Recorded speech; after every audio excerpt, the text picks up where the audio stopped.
Bom dia a todos, obrigado por aguardarem. Sejam bem-vindos à teleconferência do Magalu referente aos resultados trimestrais. Para aqueles que precisarem de tradução simultânea, basta clicar no botão Interpretation através do ícone do globo na parte inferior da tela e escolher o idioma de preferência, inglês ou português. Informamos que este evento está sendo gravado e será disponibilizado no site de RI da companhia no endereço ri.magazineluiza.com.br, onde já se encontra o release de resultados e a apresentação, ambos nas versões português e inglês. O link para a apresentação em inglês também está disponível no chat. Durante a apresentação, todos os participantes estarão com os microfones desabilitados. Em seguida, daremos início à sessão de perguntas e respostas. Para fazer perguntas, clique no link na parte de Q&A, na parte inferior de sua tela. Escreva seu nome, empresa e idioma da pergunta. Ao ser anunciado uma solicitação para ativar seu microfone, aparecerá na tela e então você deve ativar o microfone para seguir com a pergunta. As perguntas recebidas por escrito serão respondidas posteriormente pelo time de relações com investidores. Gostaria agora de passar a palavra ao Fred Trajano, CEO do Magalu. Por favor, Fred, pode começar.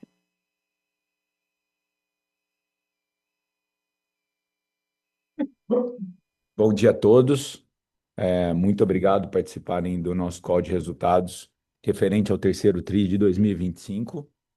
Estou aqui mais uma vez acompanhado de toda a diretoria executiva do Magalu e também dos heads e CEOs das nossas principais verticais, Magalu Pay, Kabum, Netshoes e Época, que todos eles estarão disponíveis aqui para responder as perguntas dos analistas aqui ao final da minha apresentação. Bom, eu queria começar falando um pouco, né, contextualizando o terceiro TRI em cima do nosso ciclo estratégico. Estou completando aqui esse ano 25 anos de companhia, 10 anos de presidência. Nesses últimos 10 anos, a gente dividiu as nossas iniciativas estratégicas em dois grandes ciclos estratégicos. O primeiro, que foi de 2016 a 2020, foi o ciclo estratégico da digitalização da companhia. Naquele momento, em 2015, a gente tinha 10 bi de GMV, era um ano de juros altos também, estava 14 naquele momento. Tinha 10 bi de GMV, 2 bi online, e a gente assumiu, né, eu com a minha diretoria executiva, o mandato de digitalizar a companhia, porque sabia que, principalmente, né, a parte de bens duráveis iria migrar significativamente para o online, e a gente tinha um mandato de digitalizar a companhia nesse período. A gente considera que concluiu esse ciclo em 2020, que foi o último ano do ciclo da digitalização da companhia. Naquele momento, em 2020, a gente fechou 1.300 lojas, perdemos 50% do faturamento em março de 2020, e mesmo assim, naquele ano, a gente cresceu 50% e o online passou a representar aí 2/3 da nossa venda. A gente considera que naquele momento a gente conseguiu digitalizar a companhia e fazer esse ciclo de maneira bem sucedida. O próximo ciclo, que é o que está terminando agora, é por isso que eu fiz todo esse contexto na abertura, é o ciclo da diversificação de resultados da companhia, de tornar o nosso resultado mais resiliente a fluxos macroeconômicos, principalmente mais resilientes à mudança nas taxas de juros, que a Selic do Brasil ela é muito volátil, ela tem ciclos de alta, ciclos de baixa, e a gente precisava fazer isso. A gente tinha digitalizado a companhia, mas a gente não tinha ainda feito esse processo de diversificação de resultados, que a gente fez adotando uma estratégia de ecossistema, uma estratégia no qual a gente fez aquisições, diversificou categorias, principalmente diversificou muito linha de serviço, criamos a Magalog, evoluímos muito a operação da nossa financeira Magalu Pay, vamos falar bastante sobre isso hoje. Lançamos e evoluímos bastante o Magalu Ads e também a Magalu Cloud, fora a diversificação de categorias que a gente já mencionou aqui. Dito isso, né, mesmo com juros a 15% nesse trimestre, nós apresentamos um resultado bem positivo, né? Chegamos aí em mais um trimestre com uma rentabilidade alta, margem EBITDA de 7,9, 711 milhões de resultado de EBITDA. Voltamos ao patamar de rentabilidade, 21 milhões de reais de rentabilidade. Lembrando que oferecer rentabilidade para uma empresa que ainda tem uma parte significativa de participação em setores cíclicos, fazer 21 milhões de lucro nesse cenário é um resultado muito positivo, né? E reforça aí, e eu vou detalhar isso mais para frente, que as iniciativas no sentido de construção desse ecossistema de diversificação de resultados têm tornado, de fato, o nosso resultado mais resiliente. A empresa tem tido uma disciplina financeira e de caixa muito grande. E, finalmente, a geração de caixa, mais uma vez, um grande highlight do TRI.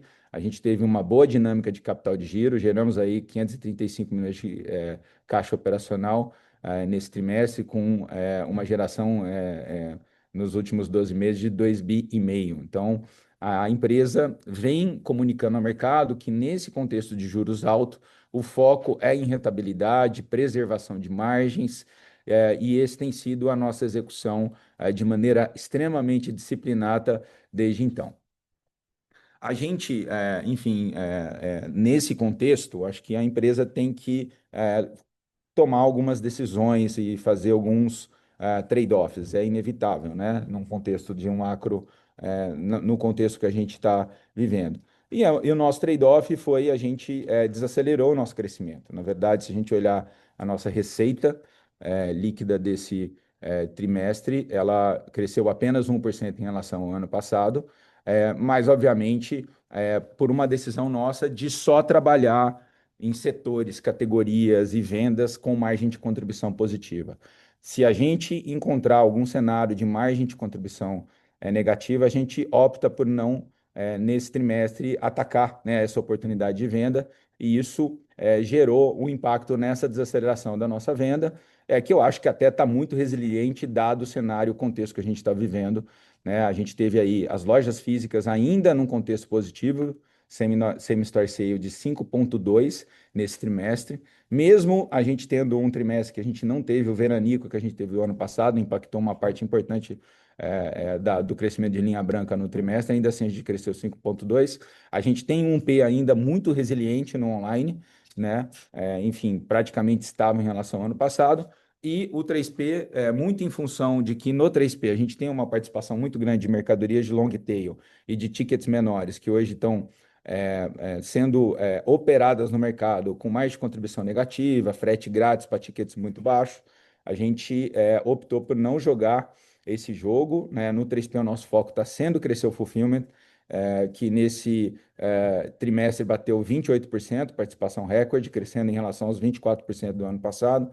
O nosso fulfillment é diferenciado, depois o Ricardo Garrido pode falar um pouco sobre ele. Então, nós estamos abrindo mão um pouco de vendas de mais de contribuição negativa para focar naquelas onde a gente tem right to win, porque lembrando que o nosso fulfillment, diferente do fulfillment do mercado, ele tem a multicanalidade. Com a multicanalidade, a gente tem um custo de entrega menor no retirar a loja do 3P, e com isso eu consigo dar frete grátis sem ter prejuízo. Então, olhando sempre o Unita como positivo. Estamos fazendo uma decisão aqui que temporariamente vai afetar um pouco as vendas do canal, mas certamente quando a gente passar dessa fase de fazer o D para envio parceiro para Magalu Entregas e Fulfillment by Magalu, a gente de fato vai estar crescendo com muito mais sustentabilidade de resultados e muito mais resiliência competitiva também.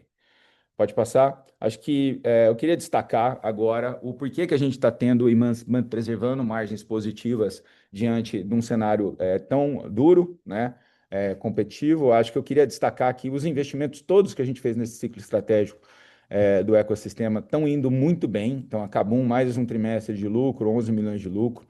A Netshoes teve um trimestre recorde, crescendo aí 12%, né, as suas vendas em relação ao ano passado, e apresentando um lucro líquido de 24 milhões no terceiro tri, um trimestre extraordinário, né? O Magalu tem performado muito bem nas suas subsidiárias, e Época Cosméticos, mais um ano muito positivo. E eu queria destacar que esses três negócios vão ser extremamente beneficiados com a nova estratégia da companhia, de aplicar multicanalidade para todos os negócios do grupo, que vai ser que eu vou deixar um pouco para o final para explicar, o conceito de loja, que é a Galeria Magalu, que vai ter unidades físicas de todos esses negócios, potencializando ainda mais esse diferencial da multicanal, que é o que deixa o Magalu muito resiliente e, obviamente, vai deixar esses negócios mais resilientes também, porque além da operação online, Kabum, Netshoes e Época vão ter uma unidade física também com a Galeria Magalu, e a ideia é expandir isso para várias outras unidades do grupo também e até ampliar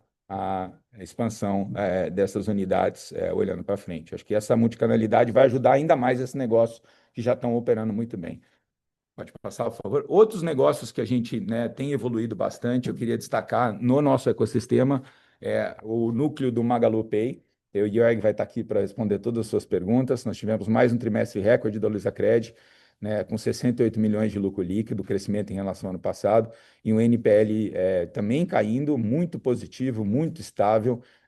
Agora está em 8, o NPL 90, uma queda em relação ao ano passado significativa. A gente tem provado aí que a nossa carteira é de muita qualidade, temos conseguido aí um resultado muito positivo na Luizacred, mas não é só a Luizacred. Nós evoluímos bastante aqui no consórcio. O consórcio já é um negócio de 10 bi de ativos sob gestão. Poucas pessoas falam sobre o consórcio Magalu, mas de fato ele é um negócio extremamente accretive para a companhia e o resultado líquido de 16 milhões. O consórcio é um negócio que vai bem com juros altos, né? Ele tende a estar mais competitivo e uma boa opção. Estamos indo muito bem também no aumento da penetração de serviços, tanto no online quanto no negócio. Crescemos e estamos batendo recorde de penetração de seguros no nosso negócio, que ajudou a nossa receita financeira, a receita de serviços do período. A receita de serviços ficou praticamente estável, né? Mesmo, né, com um pouquinho de queda aí de receita de take rate de 3P, isso foi mais do que compensado aí por receita de seguro, né? E as receitas também do próximo slide que eu vou falar, que é as receitas da Magalog. A Magalog tem crescido bastante aqui no nosso negócio. A gente criou uma empresa, compramos 5 empresas de logística, fizemos o spin-off da nossa área de logística do Magalu e juntamos todos esses negócios embaixo do guarda-chuva da Log, que é uma operadora logística que presta serviço para todas as empresas do grupo e do ecossistema, mas tem prestado mais e mais serviço para clientes externos também, está ganhando bastante market share como operador logístico. A gente adicionou 12 clientes só nesse último trimestre, clientes relevantes como Arezzo, Ikezak, CIA, vários clientes usando a Magalog. O nível de serviço da Magalog é altíssimo, mais de 95%, custos absolutamente competitivos. Então, isso e essa expansão para clientes externos ajuda a gente do ponto de vista de resultado também, mas também ajuda a gente a ter volume na logística para conseguir dar bons preços para o próprio ecossistema Magalu. Então, é um ganha-ganha aqui e a gente tem ganhado vários prêmios do segmento. Realmente, a Magalog tem tido um ano fantástico depois de abrir aí, enfim, depois da construção dela como operadora logística e depois a gente abrir o resultado para clientes externos. Pode passar, por favor? É, Passa mais um, por favor. E eu queria destacar, porque eu já falei do Fulfillment, então Fulfillment a gente ganhou. Eu queria destacar também as receitas de ads, né? O Magalu tem crescido significativamente nessa área, a gente cresceu 69% nesse trimestre. Também outra receita que ajudou lá a gente na manutenção da nossa receita, embora o impacto do GMV que eu já mencionei. A gente tem vários diferenciais, como tudo que a gente faz no Magalu, eu tenho ressaltado sempre a multicanalidade, e um deles é o fato de a gente estar habilitando 20 mil TVs que estão em exposição nas lojas para anúncios também. Então, hoje, quem anuncia na plataforma do Magalu Ads, além de poder anunciar, obviamente, em todos os canais digitais e todos os formatos, a gente tem formato de vídeo, formato de topo de funil, formato de post patrocinado. No nosso caso, a gente tem um diferencial em relação às ferramentas de mercado, que é o Out of Home, que é você poder fazer a divulgação também nas lojas. Inclusive, a loja nova ela é concebida inteira para ter painéis de LED na loja inteira, para a gente poder estar fechando pacotes publicitários com as grandes marcas do mercado. A gente tem tido uma grande aceitação disso, tanto é que a gente teve não só o crescimento de receita, mas de base de anunciantes também. A base de anunciantes cresceu 113% grandes marcas e 44% a parte sellers. Então, a gente está crescendo tanto em grandes anunciantes quanto na nossa base de sellers também. Próximo slide. Eu queria destacar a Magalu Cloud, a gente atingiu 1.000 clientes aqui no último trimestre e já estamos conquistando os primeiros clientes que trazem alguns milhões de reais por ano, são pacotes de alguns milhões de reais por ano. Então, saímos do universo só de micro apenas para empresas grandes e estamos agora na véspera de fechar contratos grandes aí também com grandes corporações. Para isso, acho que eu queria o mais destacado da Magalu Cloud nesse trimestre a gente conseguiu a certificação ISO 27001 nesse trimestre, uma certificação fundamental para que a gente possa participar de bids do poder público, né, que tanto carece aí de uma operação por causa de soberania nacional de dados, uma operação local.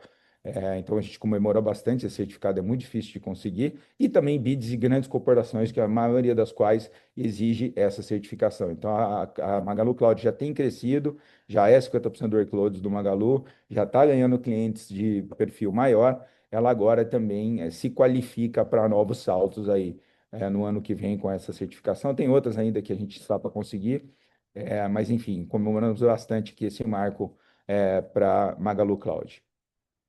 Pode passar? Bom, aí eu queria talvez aqui fazer bastante ênfase aí num dos grandes lançamentos do ano, que a gente acabou de fazer na semana passada, com bastante repercussão aí para a nossa base de clientes e também fora dela. A gente lançou a primeira experiência de AI Commerce completa do mundo. Magalu tem um enorme diferencial, que há 20 anos atrás a gente criou a Lu do Magalu, a nossa vendedora digital, que por sinal foi inspirada na fundadora do grupo, a Luísa Trajano, a melhor vendedora que já nasceu aqui no Brasil. E desde que a gente criou a Lu em 2004, o sonho é que ela pudesse fazer todas as atividades e ter o mesmo magnetismo, né, que a minha tia Luísa sempre teve, né, que foi a fundadora do grupo. E finalmente esse momento chegou, um sonho de décadas. Agora, graças a extremamente competente trabalho da nossa equipe de desenvolvimento e dos nossos parceiros que participaram desse projeto também. A gente lançou a primeira plataforma completa de AI, tomamos a decisão de fazer exclusivamente no WhatsApp da Lu. A Lu tem, no total, quase 40 milhões de seguidores no Brasil. Ela é um fenômeno mundial, ganhou Gold Lion em Cannes, faz propaganda para outras marcas do grupo, então realmente ela é a personagem de AI mais conhecida do Brasil e do mundo. E ela tem vários canais, e um dos canais era o WhatsApp já. A gente já tinha 15 milhões de clientes habilitados que recebiam mensagens da Lu, principalmente de tracking de mercadorias de pós-venda, regularmente. E é justamente para esses clientes e nessa base que a gente lançou essa experiência. E a nossa experiência é a primeira de AI Commerce do mundo, porque ela é a primeira completa, que vai da consideração do produto até a compra, pagamento com cartão e Pix, e também todo o processo de pós-venda. Então, a Lu, ela te ensina em todo esse processo, né? Nós fizemos uma arquitetura muito robusta. O que a gente lançou essa semana não é beta, não é teste, não é uma iniciativa pequena em AI, é realmente uma plataforma multiagêntica, extremamente robusta, com arquitetura nova, né? Que até alguns nossos parceiros viram a arquitetura como essa pela primeira vez, agora multiagêntica. Ela é completa, e tem dado para a gente bastante reviews positivos aqui nas primeiras experiências. Já liberamos ela para vários analistas que estão aqui, depois podemos falar sobre ela, jornalistas também que fizeram as reportagens, influenciadores em geral, mas principalmente a gente está nivelando para aqueles nossos clientes mais fiéis. Então, hoje está liberado para 11 dos 15 milhões, a gente pretende crescer essa base para frente. E lembrando, uma experiência 100% AI Commerce, 100% no ar, 100% automatizada, né? É uma inovação de nível global que nos enche de orgulho, principalmente dado aí os primeiros reviews. Eu quero destacar, tem um vídeo aqui, eu queria mostrar um pouquinho para quem está acompanhando o call, de como que funciona a experiência. Logo, logo a gente está liberando mais para todos aí. Próximo slide, por favor. Aqui a gente pode ver a Lu e alguns dos features que estão reservados. Ela conversa com o assistente, com a simpatia dela. A gente treinou a Lu para estar tão simpática como ela é nas redes sociais. Tem a multimodalidade, você pode mandar áudio, foto com imagem, ela reconhece absolutamente tudo, né? E com base numa pesquisa de conceito muito superior ao que eu acredito que é a experiência padrão hoje dos e-commerce, que é busca por keyword. Ela consegue recomendar o produto, você consegue fazer a compra, conversar, pedir mais contexto. Finalmente você consegue chegar no pagamento e no checkout, pagando atualmente com Pix e cartão. E ela, no caso que a gente lançou agora para 1 milhão de clientes, já tem o aplicativo, ela já sabe o teu cartão do aplicativo, ela já sabe o seu endereço de entrega também, e tudo isso é feito sem fricção, sem ter que sair desse ambiente. Acho que a gente realmente fez um desenvolvimento muito bacana. Depois, se vocês quiserem mais detalhes técnicos, o André Fatala está aqui para falar um pouco da arquitetura, escalabilidade, questões econômicas também, de unit econômicos. do ponto de vista de negócio, então todas as questões podem ser esclarecidas no call, mas eu não queria deixar de enfatizar que esse é um lançamento de relevância mundial, tá? É reconhecido pela própria Meta, os parceiros que participaram aqui desse desenvolvimento. E temos novidades para lançar aqui já na próxima semana, eu não vou antecipar no call, mas daqui a pouco vamos estar falando. Finalmente, queria passar alguns números desses primeiros milhares de clientes que participaram da experiência. Conversão de vendas, eu li alguns lugares aí 10% acima do app. Não, está 3 vezes maior do que o app. A conversão está realmente muito superior a quem engaja numa conversa ao app. NPS de 90, o que é altíssimo, excelente, imaginando que a gente acabou de lançar o nosso produto na nossa plataforma, vai ter muitas melhorias para frente. O mix de pagamento aí hoje é 68% Pix, 32% cartão. Mix de canais 54% 3P, então ele tem sido particularmente bom para o 3P, 46% 1P, e categorias assim long tail, que são exatamente aquelas que a gente tende a precisar de crescer aí olhando para frente. O WhatsApp da Lu tem sido particularmente muito bom para elas, mercado, eletroportáteis, UD, esportes, né? As vendas da Netshoes dentro do WhatsApp da Lu tem sido um dos grandes destaques aí nesse começo. Então, esporte e beleza, todas essas categorias performando particularmente bem nesse modelo aí de negociação, que eu acho que é um alento aí para crescimentos futuros, justamente nessas categorias hoje mais. Falando rapidamente de Unita Economics, aqui, obviamente, quem inicia a conversa é o cliente ou a gente manda uma mensagem. Isso aqui tem um custo de CAC muito menor, né? Então, a gente acredita que isso aqui vai contribuir marginalmente. Então, isso aqui dá uma lógica de Unit Economics melhor e também para essas categorias de long tail que estão hoje tão sacrificadas aí no mercado. Bom, eu termino aqui essa minha primeira parte, depois eu volto para falar rapidamente de galeria e passo a minha palavra aqui para o Roberto Belíssimo, nosso CFO. Obrigado, Fred. Bom dia a todos por participarem da nossa apresentação de resultados do terceiro trimestre de 2025.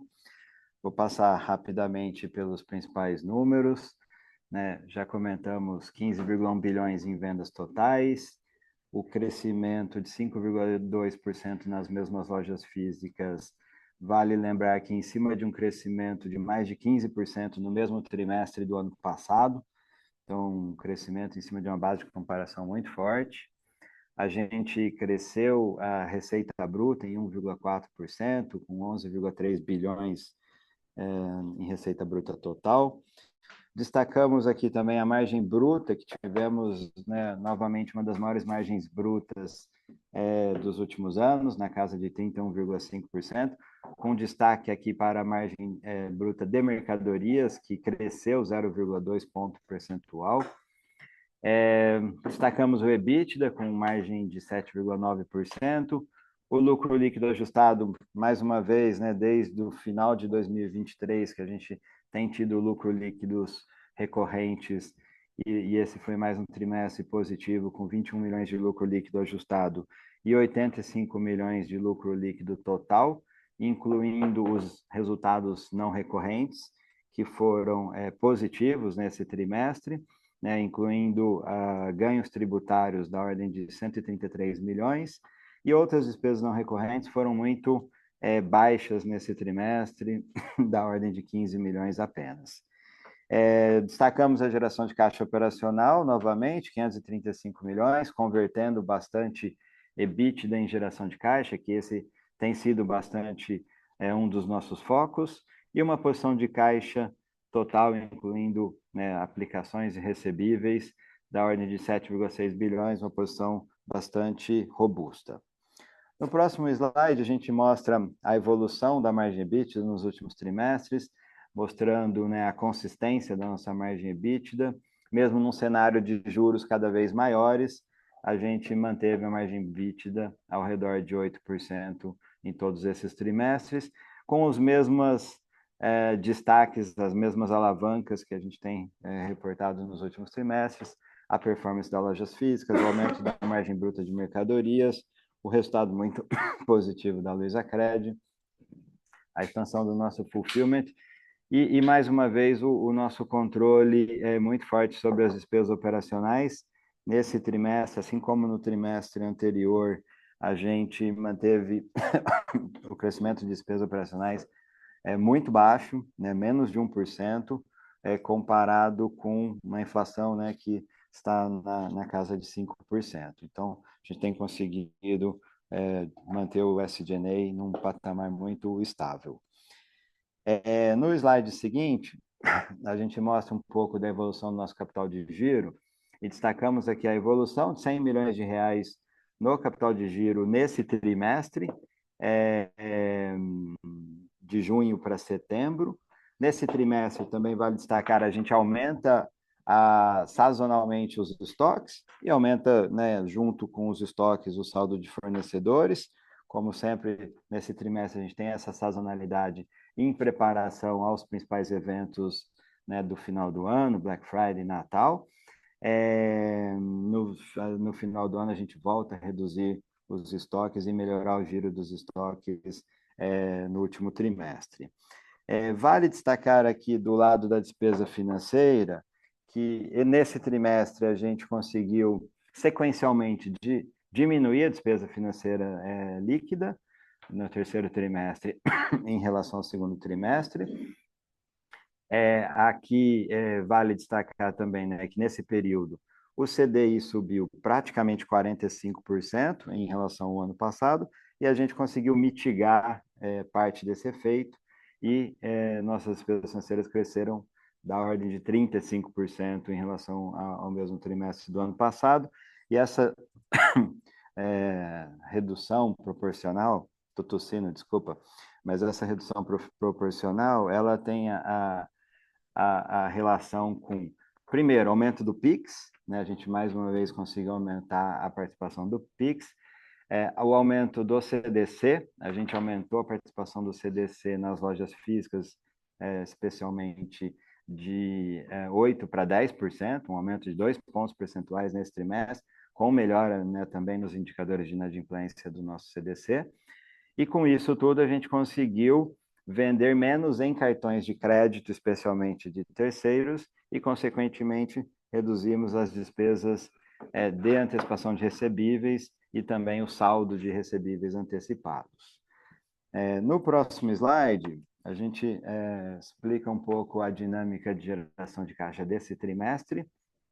Aqui, a gente pode ver que nosso caixa total passou de 8 bilhões para 7,6 bilhões, exatamente porque a gente liquidou debêntures emitidas pela Kabum no valor de 400 milhões. Hoje a Kabum não tem dívida nenhuma mais, e essa liquidação dessas debêntures explica basicamente toda a variação do caixa. Se a gente olhar no fluxo de caixa das operações, mais de 500 milhões, a gente gerou caixa suficiente para pagar os investimentos, que foram de quase 300 milhões, pagar a conta de aluguéis, né, e leasing, e a conta de juros, né, do período.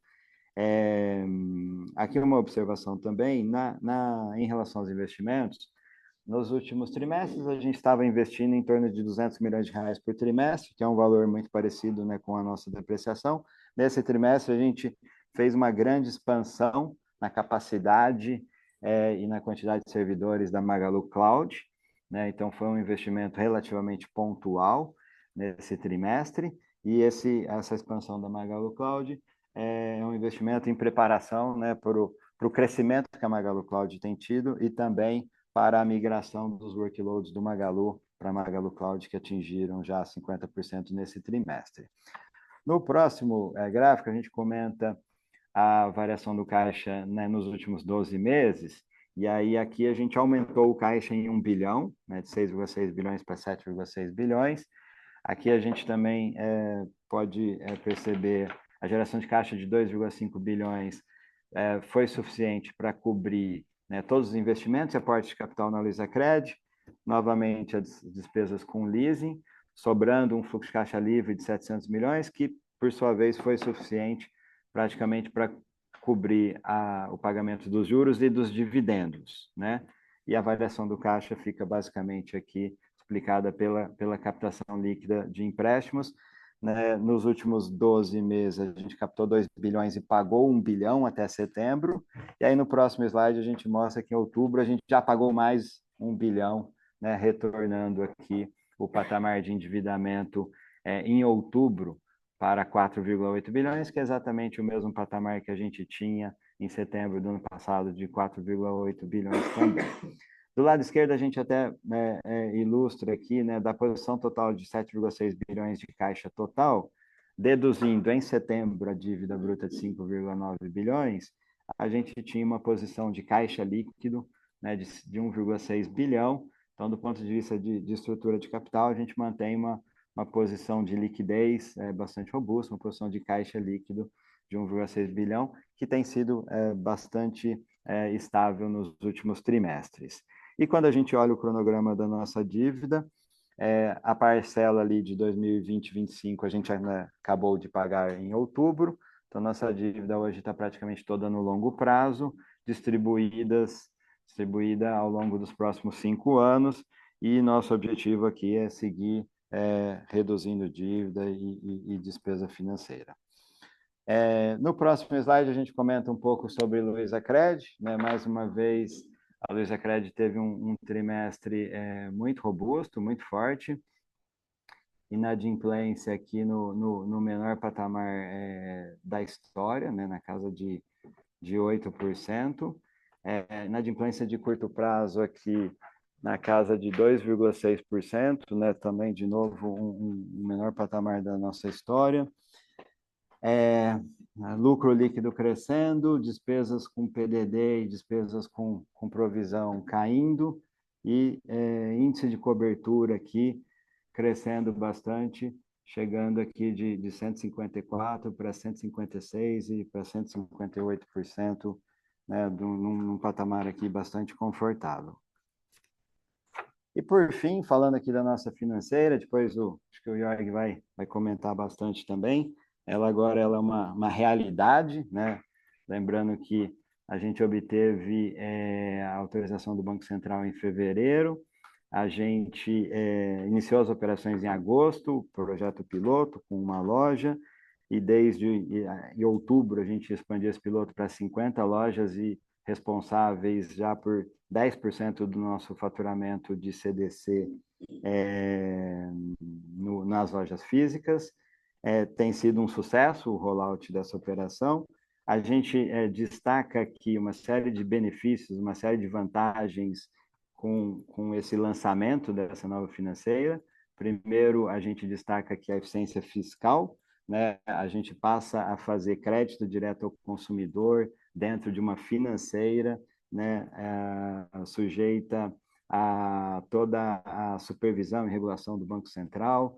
A financeira, ela passa a ter uma carga tributária que é de IOF, lembrando que no varejo a gente paga ICMS, que é 18%, na financeira a carga tributária, o IOF é de 3%, então existe uma diferença tributária bastante significativa. As alíquotas de PIS e COFINS também no varejo são 9,25%, numa instituição financeira elas são de 4,65%, então existe uma eficiência fiscal muito grande com essa constituição da financeira.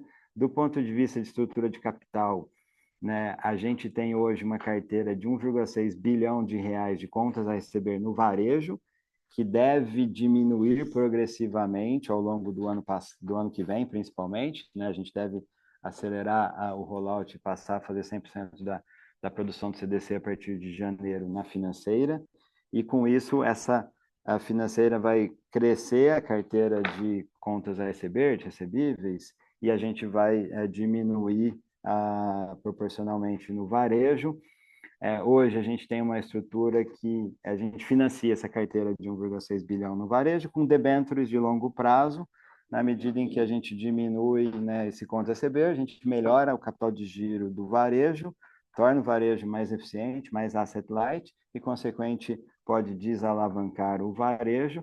E dentro da estrutura da financeira, ela pode se financiar com outras fontes de captação, né? Naturalmente, a gente vai capitalizar a financeira, vai ter uma basileia bastante confortável também, mas ela pode também emitir letras financeiras, CDBs, né? Tem outras formas de captação, inclusive mais baratas do que debêntures. Então, com essa estrutura, a gente tem tem diversos ganhos e torna a operação também mais transparente, mais robusta, com uma governança e uma otimização da estrutura de capital muito boas. E, além disso tudo, a gente tem investido bastante em novos modelos proprietários de crédito.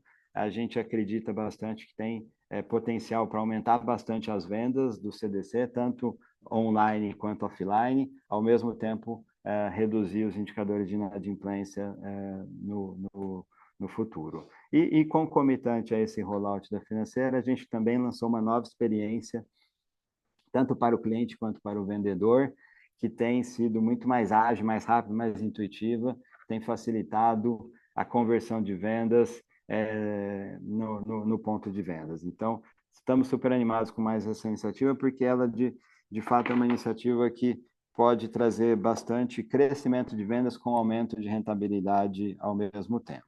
Então, esses eram os principais destaques financeiros que eu queria fazer, e agora eu passo a palavra de volta para o Fred. Obrigado.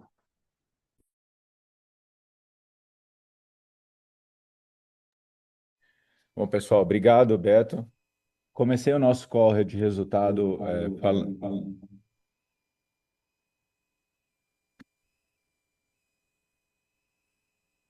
Comecei o nosso call de resultados falando dos nossos ciclos estratégicos, né? Mas também falei que eu estou aqui há 25 anos no Magalu. E acho que se tem uma constante, né?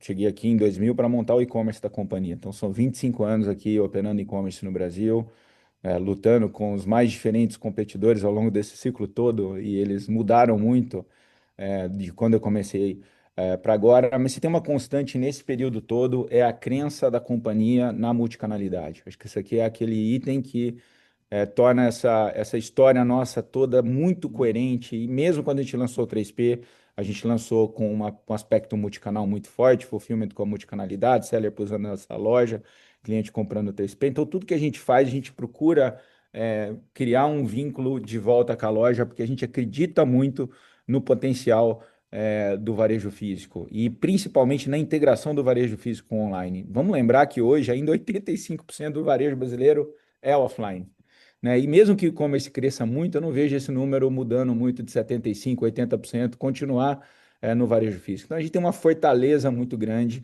e nós temos quase 7 décadas de experiência em varejo físico. Mas é verdade que o varejo físico precisava ser reinventado, a gente precisava construir um conceito com novos patamares. A gente focou muito nessas últimas décadas em construir a loja como base no e-commerce, numa perspectiva muito de back-office, de logística. Então, ela é super importante como um hub de distribuição, né? Eu falo 50% do 1P do Magalu passa pela loja, seja ele ship from store ou retira a loja. Por sinal, é o feature que o pessoal mais pede no WhatsApp da Lu, inclui aí o retira a loja. É uma coisa muito forte para a gente, né? Número um, né, dos pedidos dos clientes para o WhatsApp da Lu. Por quê? Porque, de fato, a multicanalidade é um diferencial do Magalu, e toda a nossa resiliência aí nas categorias de durables, elas vêm muito desse aspecto da gente ter a loja física integrada aí na opção do comércio eletrônico. Por isso que a gente, mesmo com tanto foco em margem, continua ganhando share aí nessas categorias de tickets maiores. Só que a gente queria ampliar isso, porque a gente montou o ecossistema, a gente comprou Netshoes, comprou o Kabum, comprou a Época Cosmético, estante virtual também, operador de lead, e elas não beneficiavam desse conceito de multicanalidade, como eu falei no começo. Então a gente precisava ter um espaço físico que representasse o ecossistema na prática, mesmo para o consumidor final, para vários de vocês, investidores, enxergar que o Magalu é mais do que Magalu é Netshoes, Magalu é Kabum, Magalu é Época Cosméticos, né? Que a gente tem bases, Época, Kabum, estante virtual e Netshoes juntas, são operações de mais de 10 bilhões de reais, muito maior do que muita empresa de capital aberto, né? E todas indo muito bem, mas parece que estão aos olhos de muitos invisíveis aí do ponto de vista de conexão disso com a marca Magalu. E com a galeria a gente vai resolver todos esses problemas. A gente fechou um ponto icônico, talvez o ponto de varejo físico mais relevante do Brasil, no principal avenida, né, do Brasil, que é a Avenida Paulista, né, sem desmerecer as outras de outros países, mas é uma das mais relevantes para o comércio brasileiro. É, e um ponto que tinha um caráter cultural muito grande, que a gente vai preservar com a manutenção do teatro, com a inclusão de uma galeria de arte também e com a inclusão de todos esses negócios do Magalu, mas principalmente um negócio que une o digital ao físico, que vai ser palco de influenciadores digitais que vão estar lá, tanto no Teatro YouTube, que a gente fez uma inovação mundial lançando ele na semana passada, quanto também em cada um dos setores do Magalu, na Netshoes, na época, os influenciadores vão ter espaços para poder construir conteúdos de streamers, de streaming dentro da loja. A gente pretende fazer a live da Black Friday de dentro da loja na semana que vem. É, e vai ser uma coisa muito diferente. Nós não vamos ter aberta a loja ainda, mas nós vamos estar fazendo a live já de dentro da loja, na semana da Black, desculpa. Então, estamos super animados. Vou mostrar um vídeo aqui que é conceitual, e o vídeo explora bem esse conceito, que é o conceito de encontro, né? O encontro entre o digital e o físico, o futuro e o passado, e o encontro entre as várias categorias, e segmentos que a gente opera. Vou passar esse vídeo, depois eu abro para as perguntas. Eu vejo o futuro repetir o passado. Eu vejo um museu de grandes novidades. Eu vejo o tempo, as transformações, as pessoas, por telas, conexões, janelas, pelas galerias, do digital para o real e vice-versa. Em um mundo que vive preso em uma tela, eu vejo um convite para sair do campo de busca e buscar um espaço de encontro. Porque se encontrar é mais que uma necessidade. Se encontrar é uma revolução. Netshoes, Kabum, Época, Estante Virtual e Magalu. Em conjunto, no conjunto. Um encontro sem algoritmos no mesmo palco, onde a moda encontra a beleza, o esporte, a tecnologia, a literatura, os games, influenciadores, o público, onde o improvável encontra novas paixões e vai além. Experimenta, sente, descobre, vive. Eu vejo o futuro se encontrar com o passado. Eu vejo uma galeria de grandes novidades. Galeria Magalu.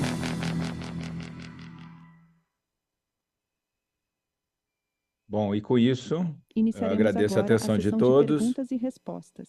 Para fazer perguntas, clique no link de Q&A, na parte inferior de sua tela. Escreva seu nome, empresa e idioma da pergunta para entrar na fila.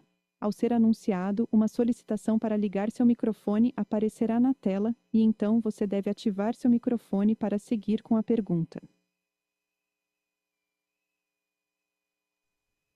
A nossa primeira pergunta vem do Luiz Guanais, do Banco BTG. Luiz, por favor, pode seguir. Bom dia, Vanessa, Fred, Beto. Acho que duas perguntas aqui do nosso lado, né? A primeira é se vocês pudessem comentar, Fred, sobre os investimentos para o próximo ano, e aí olhando tanto para a plataforma de tecnologia, né, com a parte de AI, né, que você comentou, quanto também para o modelo de lojas físicas, né? Como é que a gente pode esperar, né, a expansão em loja física olhando para 2026? E aí uma segunda pergunta, né, olhando para o marketplace, se você pudesse comentar, Fred, a evolução de unit economics, né, que vocês esperam para a plataforma, até no contexto de competição, né, que a gente está vendo aqui no Brasil, né, que tem se tornado um pouco mais agressiva ao longo dos últimos meses. Obrigado. Bom dia, Guanais. Muito obrigado pela sua pergunta. Eu vou responder a primeira sobre investimentos, e depois eu passo para o Garrido, falar um pouco da dinâmica, do Unit Economics do 3P. Eu já falei um pouquinho no início, mas ele vai reforçar e detalhar melhor. Sobre os investimentos, Guanais, eu acho que a gente vem nos últimos 3 anos fazendo investimentos basicamente iguais à depreciação, tá? Eu acho que essa era a decisão prudente num contexto de que a gente está com a Selic all-time high, com juros reais aí estratosféricos. Então, você tem que ter muito cuidado em alocação de capital e a gente focou a nossa alocação de capital, praticamente 100% do CAPEX nos últimos 3 anos, em investimentos em tecnologia. Então, investimentos para construir a cloud, investimentos para ampliar, né, as nossas equipes de desenvolvimento. Criamos, por exemplo, a diretoria de AI com um time exclusivo para AI aí, com a chegada do Caio Gomes no ano passado. Investimos nesse time que agora a gente está, né, colhendo os frutos desse investimento com o lançamento do WhatsApp da Lu.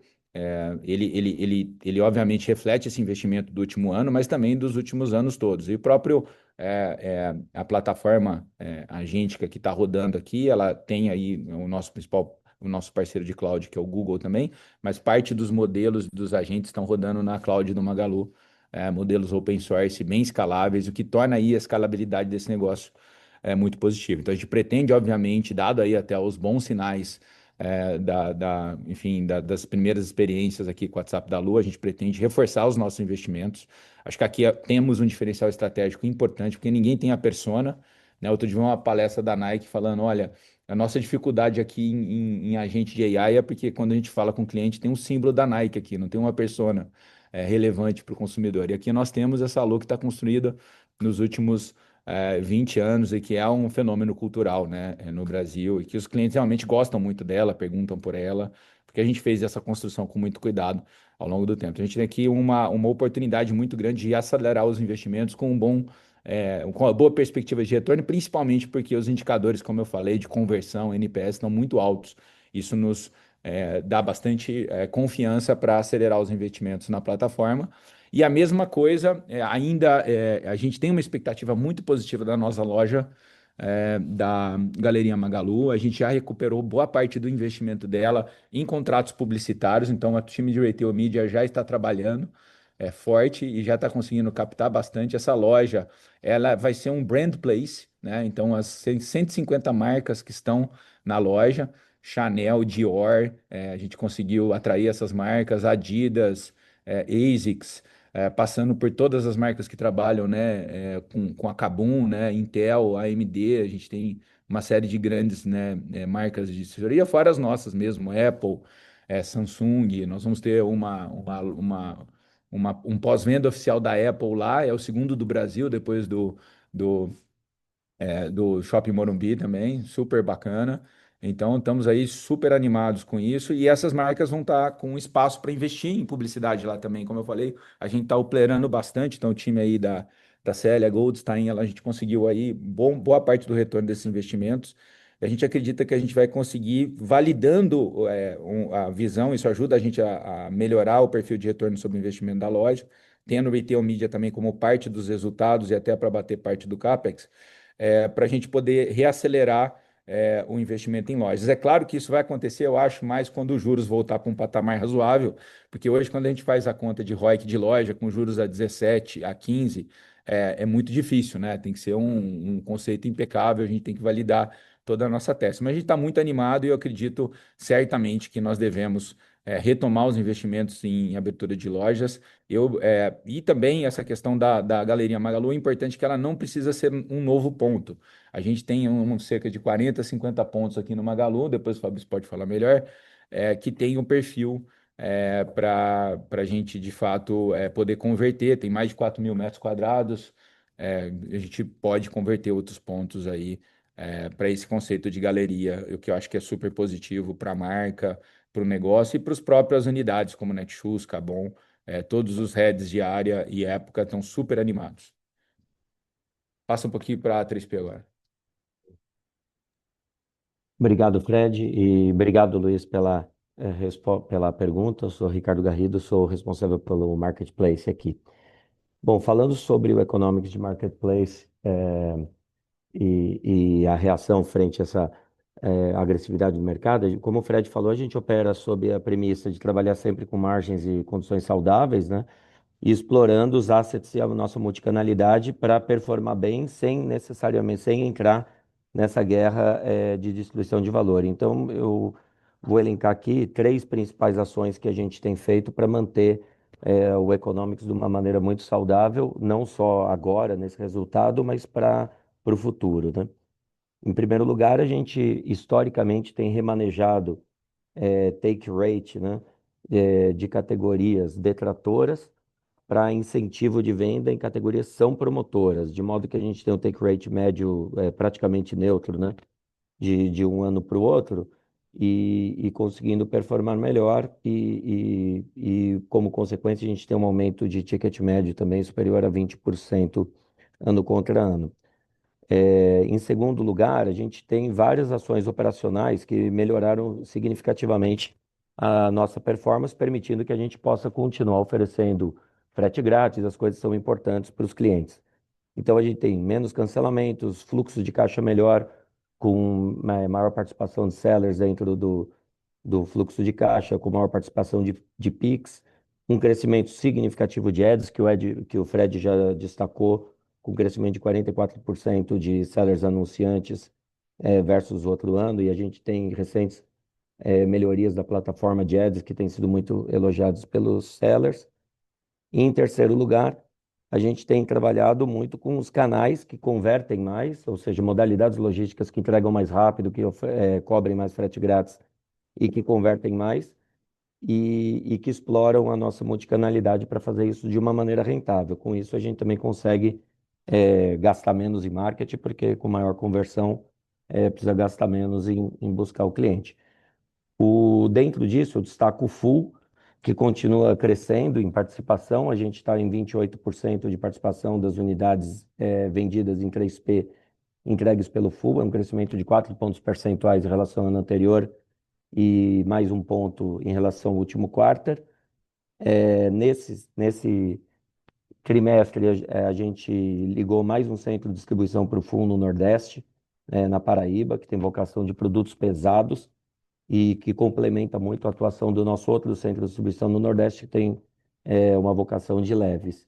Com isso, a gente continua crescendo o footprint e a performance do Full, a gente tem 10 CDs em 3 regiões diferentes, e a gente consegue fazer uma entrega cada vez mais rápida. Então, para você ter uma ideia agora, a gente chegou em mais de 50% das entregas do Full no Nordeste, despachadas a partir dos CDs lá, e mantendo 80% de cobertura de frete grátis no Full, o que só acontece porque a gente está compartilhando 10 centros de distribuição com as nossas lojas e com 1P, estamos compartilhando a malha de entrega e temos quase um terço, né, das nossas entregas com retirada nas lojas de maneira gratuita pelos clientes, né? Então, eu acho que esse é outro pilar. Eu destacaria ainda, além do Full, a gente lançou também no terceiro trimestre o Vapt, que é o nosso primeiro canal de ultra rápida. Ele é basicamente uma plataforma dentro da plataforma, né, um marketplace que sellers podem contratar diretamente transportadores para fazer uma entrega no raio de 10 quilômetros ao redor da sua loja no mesmo dia. Isso a gente anunciou no fim de agosto no Expo Magalu, nosso evento para os sellers. Já temos mais de 60 sellers na plataforma, 23 transportadoras conectadas, ótimos resultados até aqui, uma conversão que é 30% acima, inclusive da do Full, né? E o melhor é que é um deal ali entre seller e transportador, que é entrega no mesmo dia sem nos custar nada, né? Portanto, muito positiva no bottom line. Então, é por esses caminhos que a gente vai continuar trabalhando no Economics de 3P. Excelente, não, super obrigado, pessoal, pelas respostas.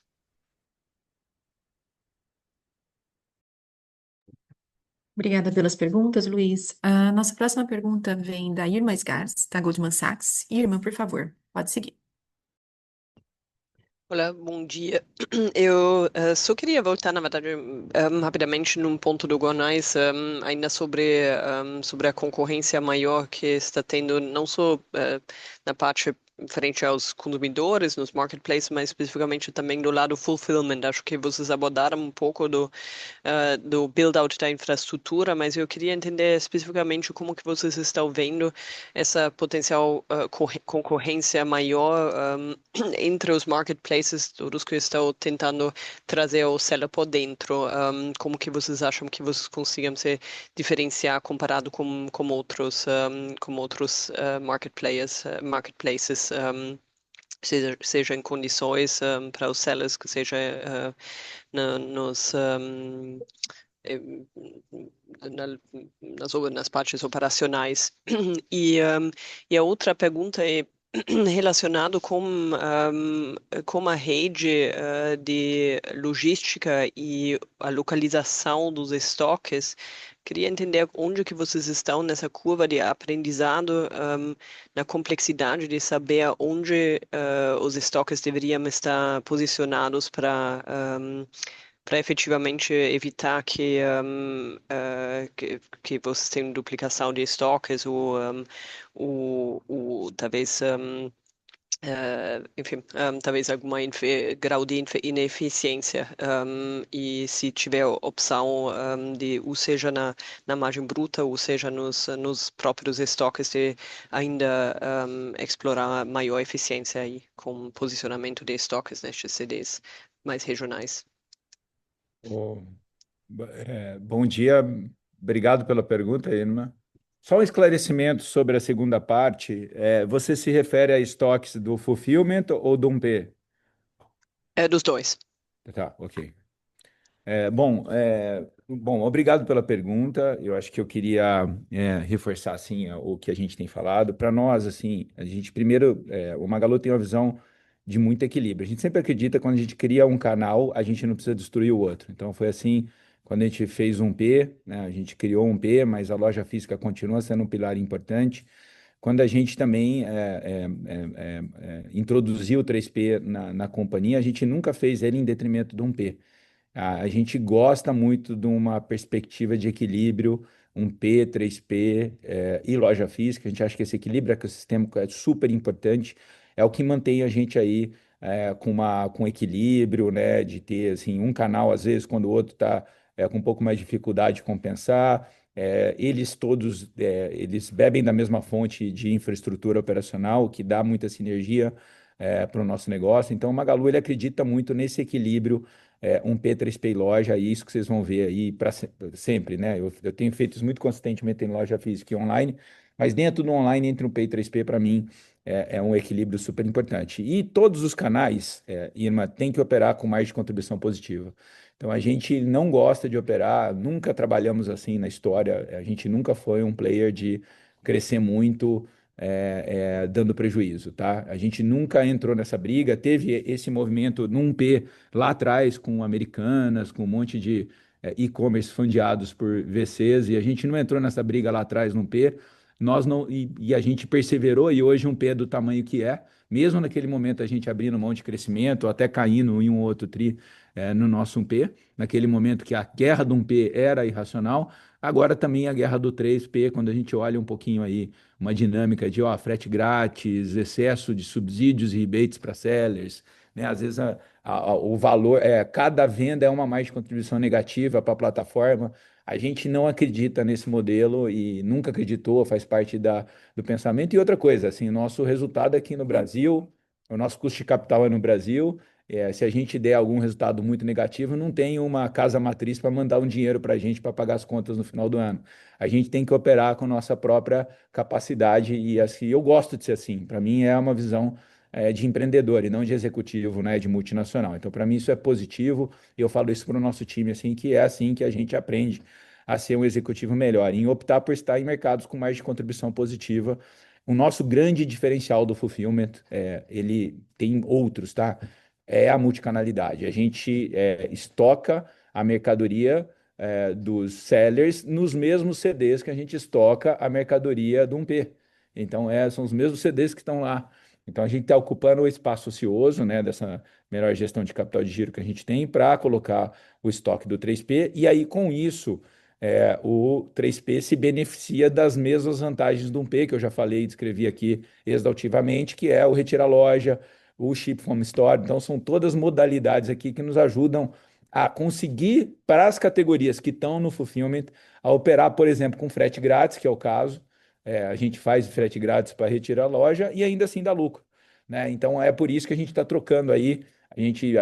Tem gente que está operando aqui, envia o parceiro com frete grátis, isso não dá nenhum resultado, você paga aí o custo tradicional, mas se o produto está no fulfillment e principalmente se ele tem um retira loja, o custo de entrega é muito mais baixo, que está aproveitando a logística de um caminhão que já está indo para a loja. E isso faz com que a gente tenha essa competitividade. Eu acho que pelo fato da gente ter essa multicanalidade, a gente continua muito competitivo e eu acredito que a gente vai continuar evoluindo a venda aí nesse contexto.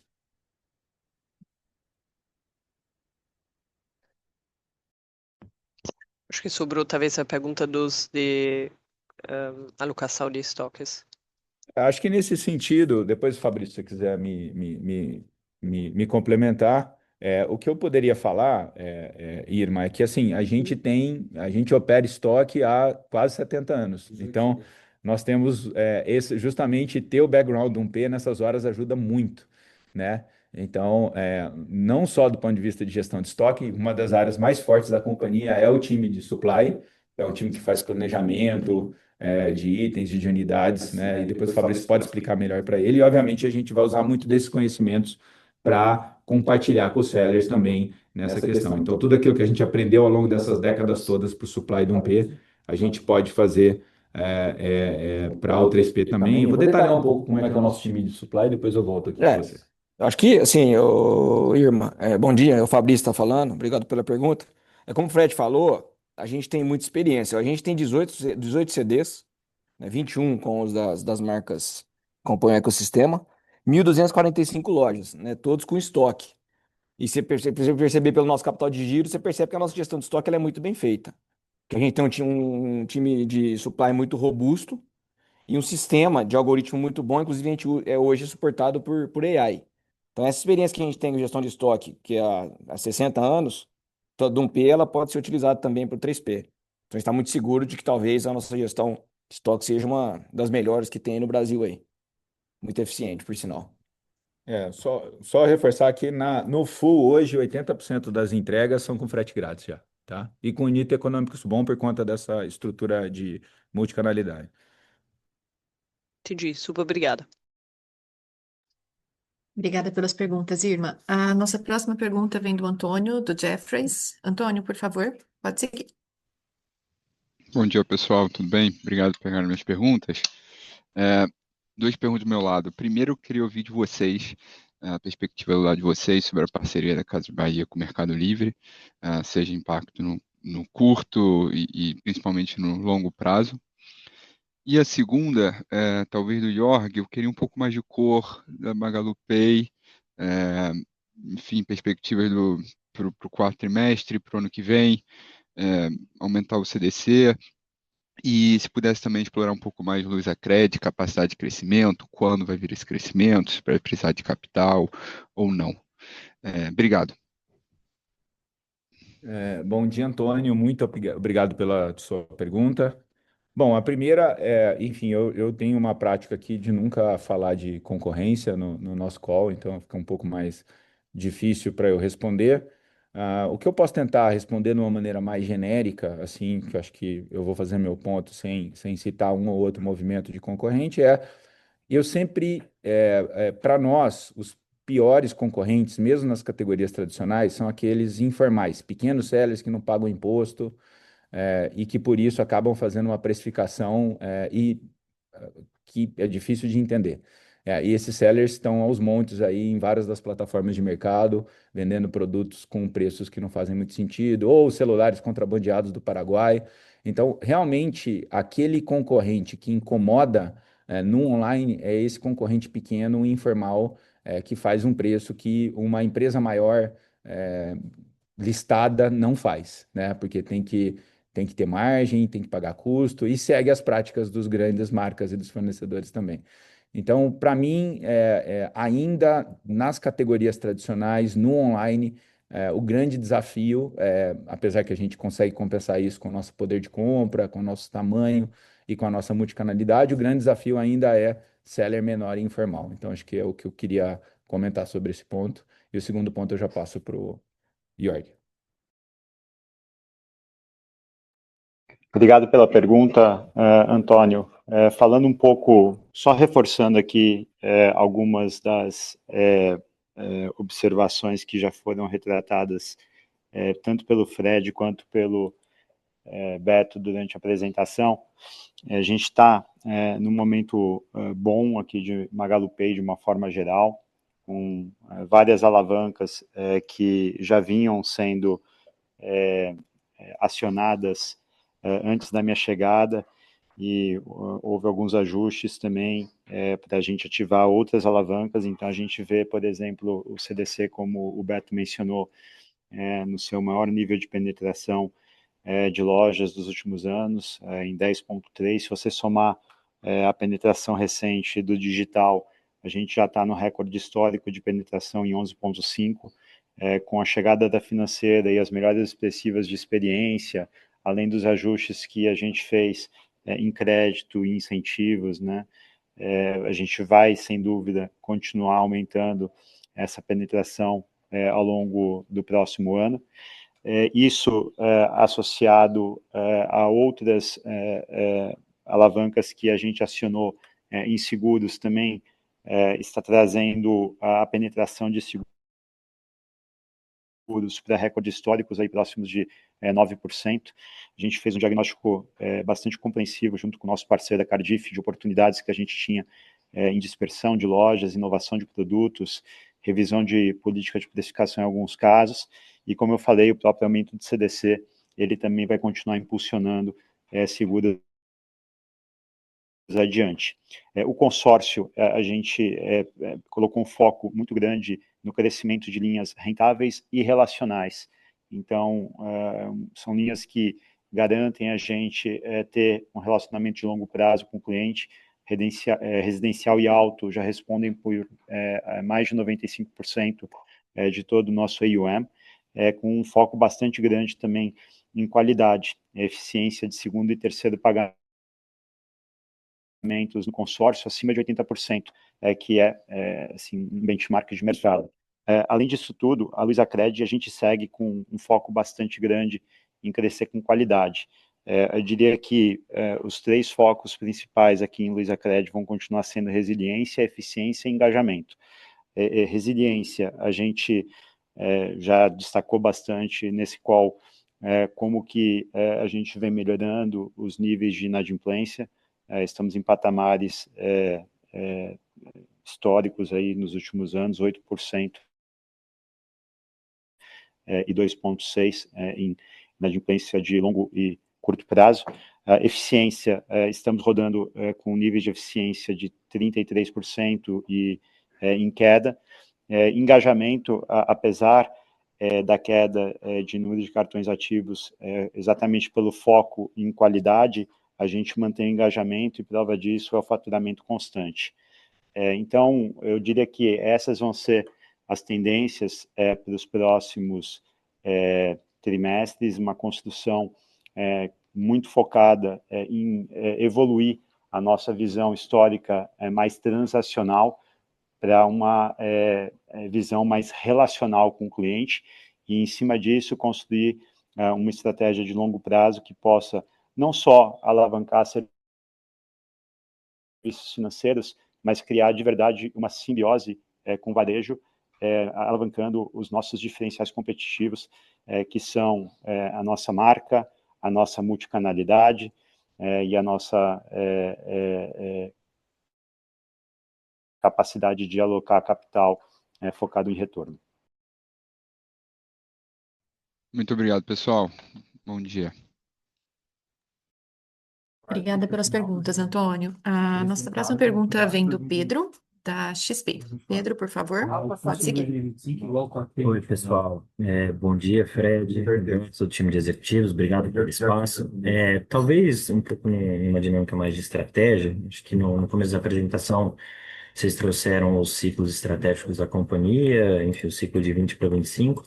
Talvez vocês puderem discorrer um pouco mais sobre como que está a cabeça da companhia para os próximos sei lá, 5 anos ou para o futuro um pouco mais distante, e aí pensando um pouco sobre todos os negócios, tanto no core business quanto no MagaluPay, no Magalog, Cloud, Ads, entender um pouco como está a cabeça em termos de investimento, expectativas e em um geral, e aí um pouco mais no curto prazo, talvez vocês puderem comentar um pouco também sobre a estratégia para Black Friday. É, também não acho que vale ficar falando dos seus concorrentes aqui, mas com esse anúncio de Bahia e Meli, acho que pode ter uma estratégia para tentar, enfim, ser mais agressivo nessa Black Friday, entender um pouco como está a cabeça de vocês de possíveis alavancas para trazer volumes mais fortes, ou então, de repente, priorizar a rentabilidade, nesse contexto mais de curto prazo para Black Friday enfim, os meses mais de finais de ano e feriados. Obrigado. Bom, Pedro, obrigado pela pergunta. Acho que são duas perguntas dentro das que você fez. Sobre a questão da Black, eu volto no ponto que eu já coloquei. Acho que os grandes players, eles jogam um jogo de racional, né, by the book. Então, cada um leva a sua oferta para Black e isso é, para mim, parte do jogo, né? Então, eu não vejo que essa Black vai ser muito diferente das outras, porque qualquer que seja o grande player, ele vai operar dentro do nível de racionalidade, pagando imposto, né? Enfim, com produtos oficiais e com a precificação coordenada com as grandes marcas. Então, eu não vejo uma alteração na dinâmica competitiva da Black. Como eu te falei, a dinâmica competitiva ela é mais acirrada daqueles que são informais, que não pagam os impostos enfim, esses daí que atrapalham um pouco mais, mas geralmente em Black não tem volume. Em Black Friday, o Magalu, em várias pesquisas, é a marca mais buscada dos consumidores, porque é o momento do ticket alto, é o momento do produtos de procedência de qualidade. Então, eu não tenho dúvida alguma que nós vamos ter mais uma bela Black, vamos ter um espaço muito bacana. Estou acreditando muito nessa live da Black, que vai ser feita dentro da nossa nova loja, né? Usando aí o teatro do YouTube também, enfim, como palco para transmissão aí no momento da virada da Black. Estamos muito fortes aí com várias ações, Black Push, uma série de Agora ou Nunca. São campanhas aí que a gente tem feito há muitos anos com muita credibilidade. Eu acho que a gente vai ter uma Black positiva. A gente comprou os estoques, estamos com os estoques, estamos com bons deals com os fornecedores. Também fizemos uma boa reunião com os sellers. E estamos com os bons ofertas aqui, principalmente no Full. Então a gente acha que a gente vai estar competitivo. E para futuro, eu ainda não anunciei o novo ciclo estratégico. O que eu tenho falado para todo mundo, e eu queria enfatizar bastante e voltar na questão do WhatsApp da Lu, é que eu vejo muito claramente que o AI Commerce vai ser a maneira mais significativa e vai ser a maneira preponderante de compra no futuro. Então, já tem algumas pesquisas no mundo que indicam que a partir de 2028, a boa parte das jornadas de compra online, elas vão se dar majoritariamente ou exclusivamente com um agente de AI ou com um chatbot de AI. Eu acho que essa aposta, vendo aí o mercado há 25 anos, eu acho ela bem segura. Então, eu vejo que esse componente o AI está no centro do ciclo de toda empresa de varejo e não de varejo. Acho que não dá para a gente ignorar o impacto. É um impacto para vocês na indústria financeira, vai ser para nós também no varejo, vai ser para quase todas as indústrias que têm um componente de tecnologia, e mesmo as que não têm. Eu acho que o AI tem que estar no ciclo, no centro desse ciclo estratégico, olhando para frente, mas ainda precisa elaborar melhor ele. Certamente, eu vejo que nós temos muita oportunidade ainda de dar mais peso para a multicanalidade em todas as operações. Então, a Galeria Magalu ela é um marco, assim como foi o WhatsApp da Lu, mas eu vejo que é um conceito que deve ser replicado no futuro, porque loja física é um diferencial do Magalu, né? Ter essa experiência e ter esse contato e conseguir operar esses dois mundos simultaneamente, poucas empresas do mundo, se não eu diria quase nenhuma, consegue fazer, de ter uma operação relevante nesses dois mundos e fazer esses dois mundos operar de maneira integrada. Então, multicanalidade e AI certamente serão pilares do novo ciclo. Mais do que isso, eu não tenho muito ainda como antecipar, tá? Perfeito, muito obrigado. Obrigada pela pergunta, Pedro. Nossa próxima pergunta vem do Ruben Couto, do Santander. Ruben, por favor, pode seguir. Bom dia, pessoal. Obrigado pelo espaço. Acho que a gente já falou bastante aqui do 3P Marketplace, mas vocês podem falar um pouco da situação mercado e das categorias core do 1P, em termos de crescimento, o market share de vocês ao longo desse ano, e um pouco de cor em relação à diferença do crescimento de 1P entre as lojas físicas e digital, que continua, né? O que vocês estão esperando não só para quarto tri, mas para 2026 também, se puderem dar um pouco mais de detalhes sobre 1P seria interessante. Obrigado. Olha, tudo bem, Rubem? Bom dia, obrigado pela pergunta. Bom, como a gente tem observado, né, acho que a gente tem tido bastante resiliência nas nossas categorias tradicionais, que elas são, né, enfim, são 67 anos de construção nelas, e a multicanalidade, especificamente para um P, ela tem um papel de diferenciação competitiva muito grande, porque o cliente compra, pode retirar na loja, o produto está fisicamente na loja, né, então dá para fazer o ship from store. São 1.300 lojas com estoque de 1P, que a gente pode fazer entrega na casa do consumidor. Isso faz um diferencial muito grande para a gente. Então, esse benefício estrutural da nossa multicanalidade, da forma como a gente construiu o 1P e a forma como ele está muito de maneira nativa, integrada com a loja física, torna aí essa venda resiliente. Então, a gente sente que essa é uma categoria que ela sente muito os juros altos, porque a gente é mais conservador na hora de liberar crédito, a gente é muito mais conservador na hora de fazer promoção, sei lá, quando o juros estava a 2, a gente tinha praticamente todas as categorias em 20 vezes sem juros. Agora a gente faz isso muito esporadicamente, sempre negociado com a indústria para não ter um produto com mais de contribuição negativa, considerando aí o custo do dinheiro de fazer 20 pagamentos sem juros, né, o custo financeiro dessa transação.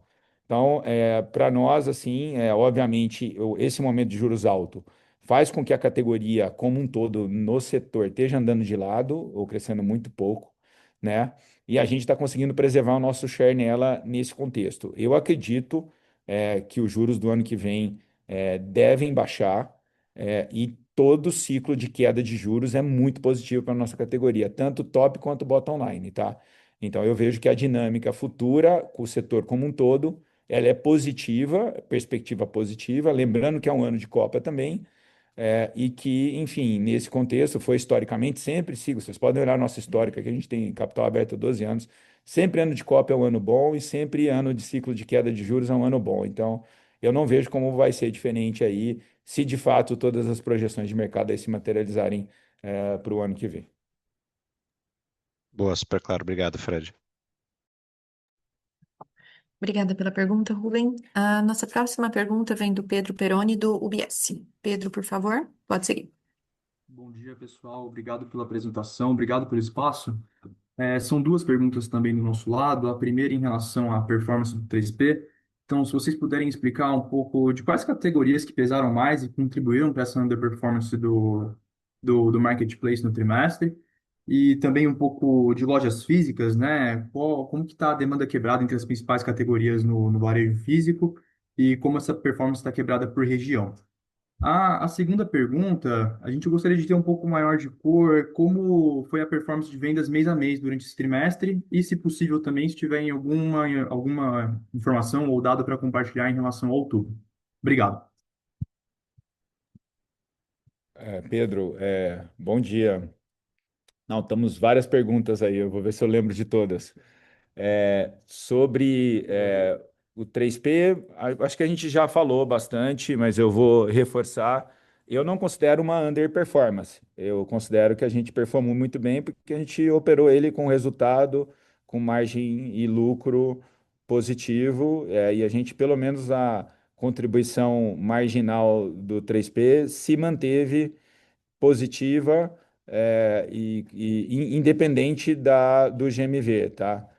A gente tomou uma decisão estratégica já comunicada desde o começo do ano para o mercado que a gente não iria entrar em disputas de venda com mais de contribuição negativa, e aí foi isso que a gente fez e está dentro do nosso plano, e a gente está confiante de que essa é a estratégia correta num ambiente que tem 15% de juros nominal ao ano para uma empresa com as nossas características, e qualquer operador que opera no Brasil acho que essa é a lógica que tem que ser. Não faz sentido operar com margens negativas agora.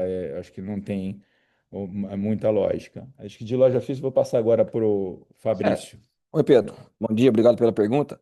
Sobre um P, a gente está tendo uma performance em loja muito boa em todas as categorias, mas eu queria destacar a nossa performance em smartphones, tanto no P quanto online. Tinha crescendo 2 dígitos na categoria, a gente cresceu no trimestre, a gente ganhou bastante share nessa categoria. É, Em linha branca e TV, que são as outras duas categorias, as maiores categorias que a gente tem aqui na empresa, a gente cresceu também, né, um dígito alto, e a gente está ganhando share em ambas as categorias, tanto no online quanto offline. A performance nossa nos meses não teve um mês muito melhor ou muito pior no TRI, foram meses bem parecidos com relação a crescimento. O final de outubro a gente percebe que tem uma retração na demanda, acho que o consumidor espera novembro, dado a Black Friday, as promoções no mês todo, tanto que a gente terminou o mês de outubro um pouco mais duro e começamos muito bem o mês de novembro. Então isso eu acho que já é uma característica do nosso mercado, das nossas categorias. E sobre regiões, a gente também performa bem em todas as regiões, né? A única região que tem um crescimento um pouco menor, dado a base do ano passado, é o Sul, né? Que o ano passado teve as enchentes, a performance do segundo, do terceiro tri no Sul foi muito alta, dado que as famílias tiveram que a gente montar suas casas. Então, a performance por região, elas são bem parecidas. Acho que um grande destaque aqui é a região norte, tá? Então, acho que o cenário em categoria e região é basicamente esse. Perfeito, pessoal, super claro. Muito obrigado. Obrigada pelas perguntas, Pedro. A próxima pergunta vem do Vitor, do Banco Itaú. Vitor, por favor, pode seguir. Bom dia, Fred, Beta e todo o time Magalu. Obrigado por pegar a nossa pergunta. É, Quando a gente olha o crescimento de receita da companhia, né, esse crescimento do terceiro tri, ele ficou praticamente flat ano contra ano. Dinâmica de margem bruta e EBITDA, praticamente a mesma coisa, né, flat. E aí chama a nossa atenção, dado que nesse crescimento de top line, geralmente a gente costuma ver um efeito mais acentuado de desalavancagem operacional, o que não aconteceu no caso de vocês e foi muito bom. A dúvida é a seguinte, né, assim, se o crescimento ali de receita ele continuar assim tímido por mais tempo, vocês imaginam que existem uma chance um pouco mais material aqui de a gente começar a ver um efeito de desalavancagem operacional um pouco maior? Obrigado, pessoal. É, Obrigado pela pergunta, Vitor. Bom dia. Bom, enfim, eu acho que a gente tem mostrado aí muita consistência, tri a tri, dentro desse contexto de manter aí uma operação eficiente, o nosso contexto. Vamos lembrar que a gente está mudando o mix, né?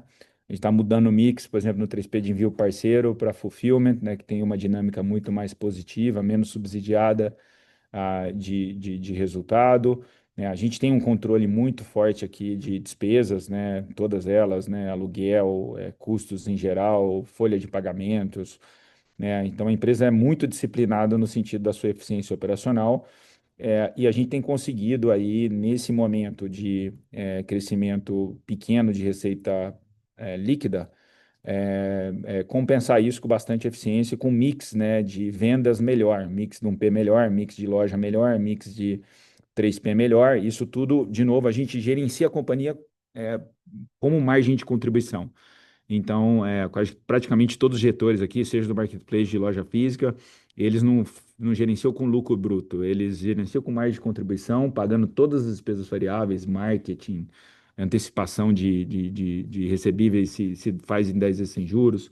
A gente tem uma disciplina muito forte e as despesas fixas a gente trabalha fora desse conceito, num grupo aqui de fazer bastante controle, otimizações, e, enfim, esse é um foco muito grande da companhia. A receita, na minha visão, nós estamos vivendo um ano que é a tempestade perfeita no sentido de que você tem, né, juros altos e uma concorrência agressiva em algumas categorias de produto, principalmente tickets menores, né?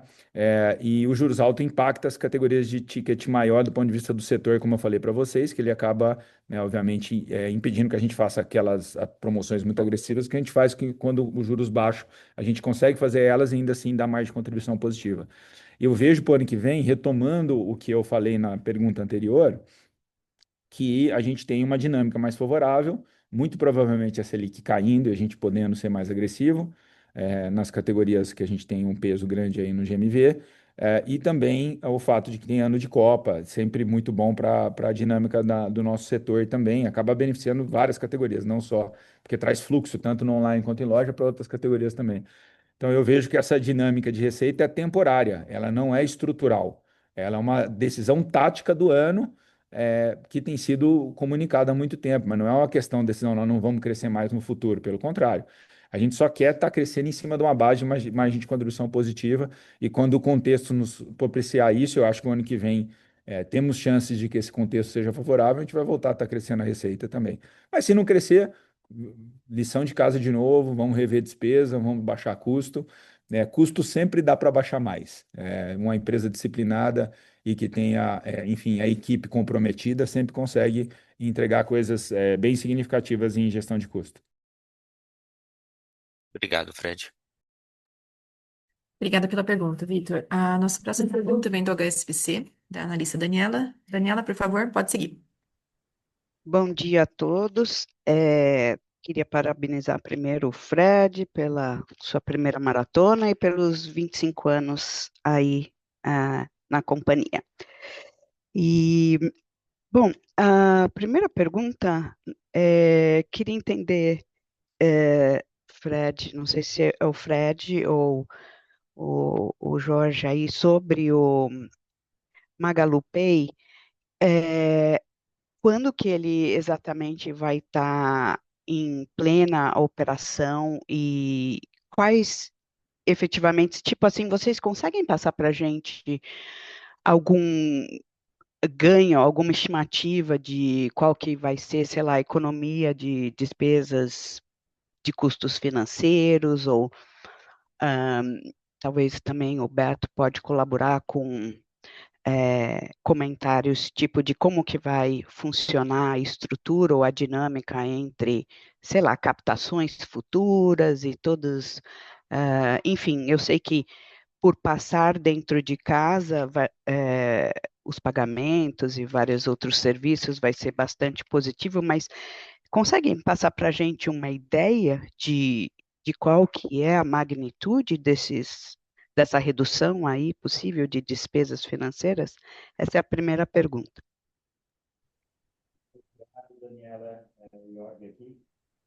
Acho que sobre os ganhos potenciais, é verdade, existem não só ganhos tributários, mas uma eficiência financeira possível, sem contar os ganhos que a gente ainda vai ter relacionados à melhora dos nossos modelos proprietários de crédito. Como nós mencionamos já no trimestre passado, trouxemos uma equipe totalmente nova de crédito, com experiências prévias em instituições como Capital One e Nubank, para reformular completamente a nossa visão de modelos proprietários, com mais alavancagem dos dados internos, tanto do Magalu Pay quanto do Magalu, e a gente acredita que isso também vai trazer benefícios expressivos. Mas para tentar quantificar um pouco mais na linha do que você pediu, eu diria que, além dos ganhos tributários, que são da ordem de 20%, quando você pensa em CDC na financeira, você também tem aproximadamente, pensando só nas originações ao longo do ano, fundeadas por instrumentos possíveis de serem obtidos através de uma financeira, como letras financeiras, CDBs, versus o custo de funding que a gente tem atualmente, que basicamente é o capital próprio da companhia, a gente pode estar falando de algo superior a 20 milhões de reais durante o próximo ano. Então, assim, tem benefícios expressivos, a gente vai começar a materializar e vai ter muito mais coisa. Acho que o tema dessa gestão e a visão que a gente quer implementar para o Magalu Pay é transformar uma visão muito transacional que a gente teve até hoje em uma visão muito mais relacional, e até corroborando o que eu já disse na pergunta do Antônio previamente, a gente vai dar mais elementos para o mercado para vocês conseguirem entender como essa estratégia ela se reflete no dia a dia do MagaluPay ao longo dos próximos meses. Iorg, deixa eu só complementar um negócio. Bom dia, Dani. Bom dia, Beto. Eu não comentei, mas a gente tem uma carteira de 1,6 bilhão de reais, né, de contas a receber no varejo, e na financeira a gente vai cobrar uma taxa de juros, né, da ordem de 6, 7% ao mês, né, que é a taxa de juros praticada, né, nas vendas a prazo.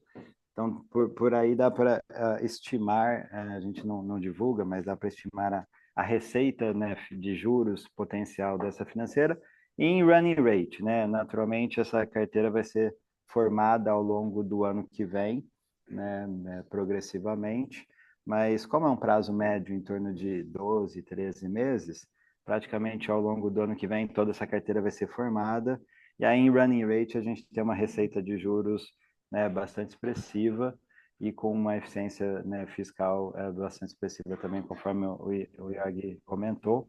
Então a gente está bastante animado com esse projeto da nova financeira. Obrigado, Dani. Bom, Beto, só para... Pode falar. desculpa. Não, eu ia aproveitar o gancho do Beto, que, bom, junto com José Aparecido, um dos experts em explicar essas transações aí tributárias, basicamente, queria entender se teria mais, sei lá, ganhos ou mais ações que a gente pudesse esperar para o ano que vem. Eu não sei também se ele tem uma ideia de timing, de mais né, efeitos de, não sei, RAT, FAT, ou eu vi que teve um IR/IS diferido também, que veio da Kabum. Então, assim, a pergunta é mais se tem alguns outros ganhos de tributários, assim, que a gente possa esperar para o ano que vem para estar fazendo, né, os ajustes ou até tentar simular nas nossas projeções. Obrigada. Bom dia, Dani. Obrigado. Bom, a gente divulgou um ganho de cerca de 300 milhões relacionados ao RAT, que é risco de acidente no trabalho, que é uma tese que a gente discute desde 2010, né, 15 anos, e foi julgada nesse trimestre, favorável para o caso para o Magalu, que se discutia a majoração de uma alíquota em função do risco de possível acidente no trabalho. Nossas lojas têm um risco baixíssimo, né, e a gente discutia, depositava em juízo e provisionava. Então, com a recente decisão favorável, mudou-se o prognóstico e a gente reverteu a provisão, contabilizamos isso como outras receitas operacionais, né, porque é não recorrente, e a princípio não caixa, mas em breve como a gente já tinha depositado tudo em juízo, em breve a gente deve recuperar esses depósitos judiciais e transformar aí cerca de 300 milhões Quão de reais. rápido, Beto, você acha que vocês conseguem levantar isso? Levanta tudo de uma vez? Levanta por partes? Porque é um valor significativo, né? É um valor significativo, Dani. São 300 milhões, por ser uma contribuição federal, é um processo relativamente mais rápido, mas a gente estima que seja em torno de 12 meses. Não está saindo meu som? Ah, tá. Desculpa. A gente estima que seja no curto prazo, vamos dizer assim, dentro de 12 meses. Além disso, Dani, a gente citou nas notas explicativas que o Supremo Tribunal Federal encerrou o julgamento de um tema relacionado ao DIFAL. A gente está esperando a publicação do acórdão da decisão sobre o DIFAL referente ao ano de 2022. E em função da modulação dos efeitos, o Supremo Tribunal Federal decidiu que as empresas que decidiu como não permitida, né, a cobrança retroativa das empresas que tinham ações judiciais questionando, né, a aplicação do DIFAL durante o exercício de 2022, que é o nosso caso. Então, a gente ainda tem que aguardar a publicação do acórdão para estimar todos os impactos para o Magalu, mas eu só gostaria de mencionar também que a gente já tem 1 bilhão e 100 milhões depositados em juízo referentes ao tema do DIFAL. Parte dele, inclusive, desse valor é referente ao DIFAL antes de 2021, mas a maior parte é referente ao DIFAL de 2022.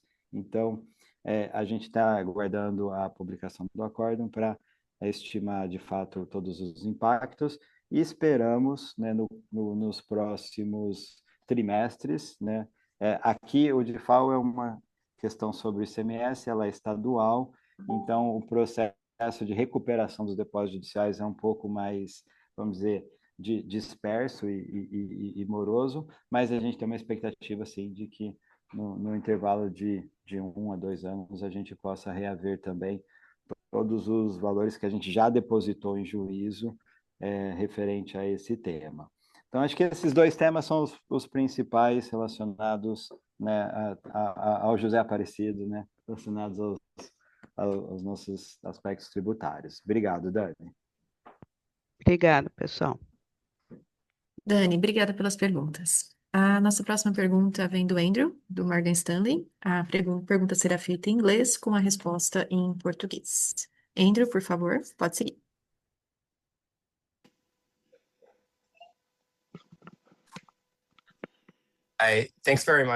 Obrigado por pegar minha pergunta. Eu gostaria de saber a respeito da Galeria Magalu. Como nós devemos pensar nela? Vai ser uma única loja ou será que vai ser um motor para um crescimento expandido de lojas no futuro e talvez um formato mais amplo de galerias, uma loja mais tradicional? O que a Magalu precisa ver para voltar a ter crescimento de lojas de novo, considerando que está no centro do omnichannel essa possibilidade? Oi, Andrew, obrigado pela pergunta. Vou aproveitar aqui para agradecer também os cumprimentos da Dani, que quem aguenta 25 anos de varejo encara 42 quilômetros uma maratona tranquilamente.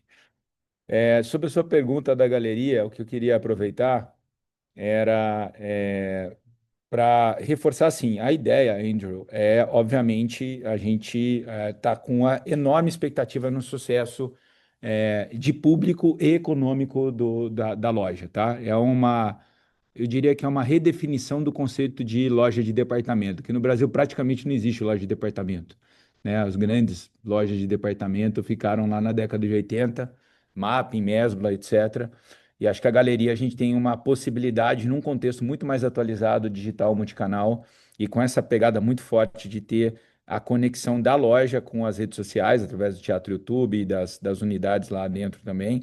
Eu vejo aí assim, um apelo de público muito grande, que acho que o grande desafio de toda loja física é levar tráfego para a loja. Eu acho que ela vai ter vários elementos que vão trazer esse tráfego para a loja. A presença constante de influenciadores, criadores aí naquele espaço, setores diversificados, né, num conceito muito bacana, com experiência lá também, café, restaurante dentro da loja, galeria de arte. Então a gente acha que tem um apelo muito forte e que no Brasil praticamente o brasileiro está órfão desse tipo de conceito. Em se dando certo, a gente deve replicar o conceito, obviamente, tanto em unidades que já existem, eu citei algumas delas aqui, são 40, 50 unidades que têm mais de 4 mil metros quadrados que podem ser convertidas para esse conceito, mas podemos abrir novos pontos também, olhando o futuro. Vai depender muito aí enfim, do sucesso do conceito do formato, mas a gente está muito animado. Lembrando que a gente já tem, para fazer a galeria, antes a gente teve boas experiências. O Fabrício já até comentou aqui em calls anteriores. A gente tem uma loja da Netshoes de saldo e da Kabum também, Open Box, na unidade aqui da Tietê, e as duas indo super bem. Era uma unidade que faturava 5 milhões. E a gente inaugurou uma unidade da Kabum e uma unidade da Netshoes, cada uma faturando 2 milhões por mês. O próprio negócio do Magalu dobrou de tamanho. Então, hoje nós estamos quase 15 milhões por mês de GMV lá. Então a gente teve uma prévia, claro que são lojas de saldo, o conceito é diferente, precisa ser validado, mas é bem encorajador para que o negócio dê certo e seja um elemento de expansão para a companhia, principalmente para a Netshoes, para a Kabum e para a Época, que eu acho que a introdução desse conceito de multicanalidade no formato deles vai ajudar muito e vai ajudar muito também o consumidor a ligar o nome Magalu com todos esses ativos que são super relevantes.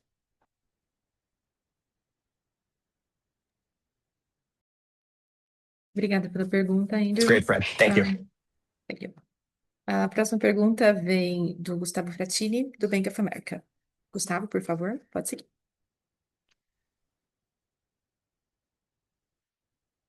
Oi, pessoal, bom dia. Duas perguntas aqui do nosso lado.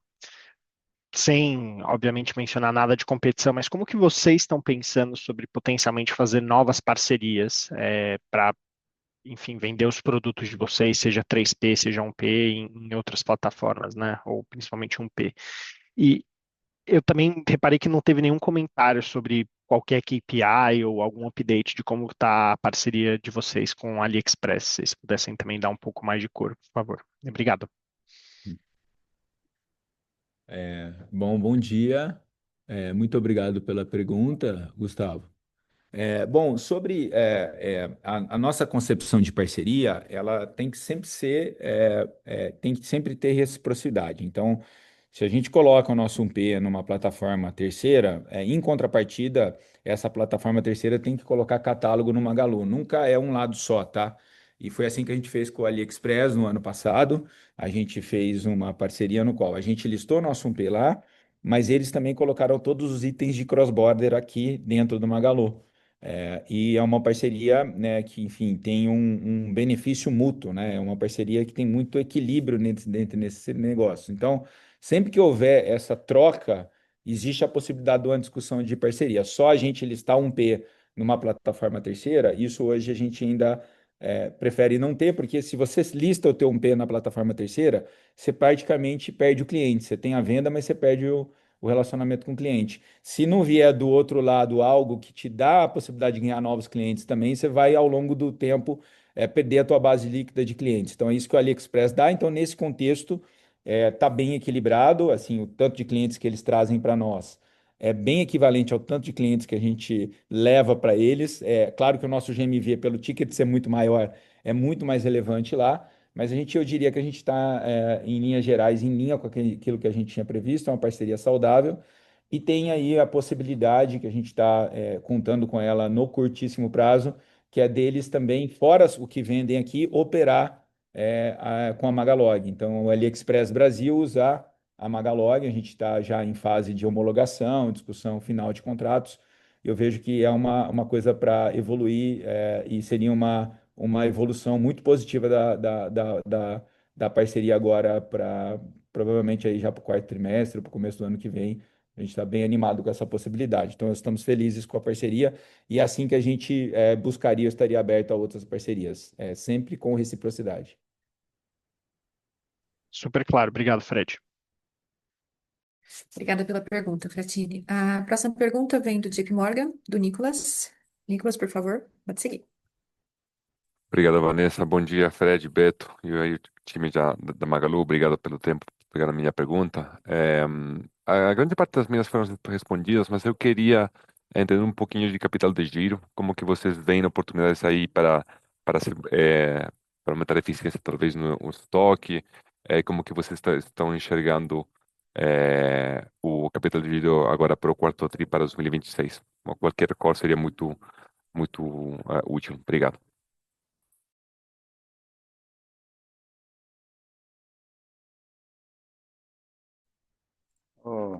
Bom dia, Nicolas. Obrigado pela pergunta. Eu mencionei, né, que no terceiro trimestre, normalmente, a gente aumenta os estoques, né? Aconteceu no ano passado, aconteceu nesse ano. Isso é muito positivo, a gente conseguiu, né, planejar muito bem o final de ano com todos os nossos fornecedores. Então, a gente faz esse movimento, essa antecipação de estoques. Junto com isso, né, a gente também amplia o saldo de fornecedores, né, a gente consegue também ótimas negociações em relação a prazo de pagamentos também. Então, a gente tem hoje uma relação de capital de giro muito equilibrada entre fornecedores e estoques, quer dizer, a gente trabalha muito, Nicolas, para que todos os fornecedores financiam seus estoques aqui no Magalu. Assim como a gente financia todos os nossos clientes, né? E com a nova financeira isso vai ficar ainda mais claro, né? Vai ser muito bom para capital de giro, porque as nossas vendas, quando a gente pensa em conta a receber, Pix a gente recebe, no varejo vai receber à vista, se vendeu no CDC, no varejo vai receber à vista também, e cartão de crédito a gente pode descontar de tempos em tempos, então praticamente a gente deixa a parte de contas a receber bastante flexível e bastante light, e a parte de estoques versus fornecedores, a gente trabalha muito com essa dinâmica de negociação, parceria com os nossos fornecedores, no sentido de todos os fornecedores financiarem os seus estoques aqui, e temos conseguido isso de uma forma bastante saudável. Esperamos continuar essa dinâmica ao longo do ano que vem. E isso ela é até muito positiva ela ganha-ganha para o fornecedor também, porque na medida que a gente reduz os estoques deles, aumenta a nossa eficiência, né, o giro dos nossos estoques, ele também ganha, por outro lado, com isso também. Né? Então, é uma dinâmica muito positiva. A gente não pode olhar muito o giro de terceiro trimestre, justamente porque o estoque sobe nas últimas semanas de setembro, mas quando a gente olhar o giro do quarto trimestre, a gente deve ver uma evolução significativa, né? O volume de vendas no quarto trimestre é bastante superior ao terceiro trimestre, e os estoques tendem a ser menores, então a gente tende a terminar o ano com uma posição de capital de giro muito saudável e muito preparada para entrar o ano que vem evoluindo. Temos espaço, bastante espaço para, eu falei para você também, Nicolas, no último call, a gente tem espaço para melhorar mais o giro dos estoques. Isso depende um pouco também, como o Fred comentou, da retomada do crescimento. A queda dos juros tende a ajudar, e todas as iniciativas que a gente tem feito também estão no sentido de aumentar as vendas de forma saudável. A gente tem certeza que aumentando as vendas, a gente não precisa aumentar os estoques na mesma proporção, de forma nenhuma. Então, a gente deve ver uma evolução no giro dos estoques bastante significativa nos próximos períodos. E acho que, só para terminar também sobre capital de giro, Nicolas, nesse trimestre a gente não teve muitas monetizações de impostos, porque é sazonal. No terceiro trimestre a gente normalmente aumenta os estoques, e isso traz mais volume de impostos pagos antecipadamente, com a substituição tributária, mas no quarto trimestre, assim como no ano passado, a gente monetizou bastante, né? No quarto trimestre do ano passado, a gente monetizou entre 250 e 300 milhões de estoques. A tendência no quarto trimestre é a gente monetizar bastante impostos novamente, e também terminar o ano com um saldo de impostos a recuperar menor e com tendência de redução ao longo do ano que vem também. Em linha geral, estamos super otimistas com todas as linhas do capital de giro, e temos certeza que elas vão contribuir bastante para a nossa geração de caixa, né, nesse final de ano e no ano que vem também. Obrigado, Nicolas. Obrigado, Beto. Obrigada pela pergunta, Nicolas. Encerramos nesse momento a sessão de perguntas e respostas. Gostaria de passar a palavra para o Frederico Trajano para as considerações finais. Por favor, Fred, pode prosseguir. Bom, queria agradecer a todos vocês mais uma vez por participarem do nosso call de resultados, e fazer o convite para aqueles que ainda não usaram o WhatsApp da Lu, para ligarem para o nosso RI. A gente vai liberar o número de vocês, assim como a gente liberou para o nosso 1 milhão de clientes, os mais fiéis, para vocês poderem experimentar essa inovação aí que a gente lançou essa semana. Vale a pena, recomendo. Obrigado, boa sexta e bom final de semana a todos. A teleconferência do Magalu está encerrada. O time de relação com investidores está à disposição para responder as demais dúvidas e questões. Agradecemos a participação de todos e tenham um bom dia.